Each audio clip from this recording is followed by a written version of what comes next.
تحریک انصاف نے مرکز اور پنجاب میں MWM سے مل کر حکومت بنانے کا اعلان کر دیا۔ بانی پی ٹی آئی نے منظوری دے دی۔ خیبر پختونخوا میں پی ٹی آئی کی جانب سے جماعت اسلامی کے ساتھ اتحاد کے اعلان کے بعد سیاسی صورتحال اچانک تبدیل ہو گئی۔ باجوڑ کے حلقوں سے جیتنے والے جماعت اسلامی کے دونوں امیدوار دوبارہ گنتی میں ہار گئے۔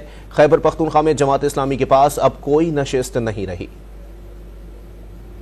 پی ٹی آئی کی جانب سے جماعت اسلامی کے ساتھ اتحاد کے اعلان کے بعد سیاسی صورتحال اچانک تبدیل۔ باجوڑ کے حلقوں سے جیتنے والے جماعت اسلامی کے دونوں امیدوار دوبارہ گنتی میں ہار گئے۔ پی کے 21 پر پی ٹی آئی کے حمایت یافتہ آزاد امیدوار اجمل خان 16,712 ووٹوں کے ساتھ کامیاب قرار دے دیے گئے۔ جماعت اسلامی کے امیدوار سردار خان 8,128 ووٹ لے کر دوسرے نمبر پر رہے۔ پی کے 20 پر بھی تحریک انصاف کے حمایت یافتہ آزاد امیدوار انور زیب خان 12,917 ووٹوں کے ساتھ کامیاب قرار دیے گئے۔ الیکشن کمیشن نے حتمی نوٹیفیکیشن فارم 49 جاری کر دیا۔ خیبر پختونخوا میں جماعت اسلامی کے پاس اب کوئی نشست نہیں رہی۔ اس سے قبل تحریک انصاف نے مرکز اور پنجاب میں MWM اور خیبر پختونخوا میں جماعت اسلامی کے ساتھ مل کر حکومتیں بنانے کا اعلان کیا تھا۔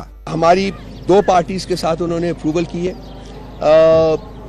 سینٹر میں اور پنجاب میں ہم MWM کے ساتھ کولیشن بنائیں گے، سینٹر اور پنجاب میں، اور کے پی میں ریزروڈ سیٹس کے لیے ہم جماعت اسلامی کے ساتھ کولیشن بنائیں گے۔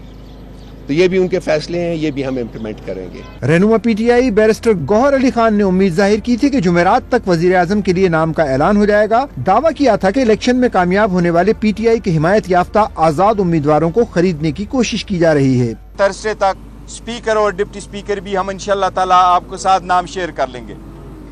سینٹرل میں پرائم منسٹر، چیف اور اسپیکر، اور پنجاب میں بھی چیف منسٹر اور اسپیکر کی سیٹ انشاءاللہ تعالیٰ وہ بھی آپ کے ساتھ ترسے تک ہم نام شیئر کر لیں گے۔ ہم نے اس بات کی شدید مذمت کرتے ہیں جن لوگوں کو اپروچ کیا گیا، ان کو پیسوں کا کہا گیا، ایون میرے پاس جو کہ ثبوت وہ پیغام پہنچا ہے وہ ایون 10 اور 25 کروڑ تک آفر کی گئی ہے۔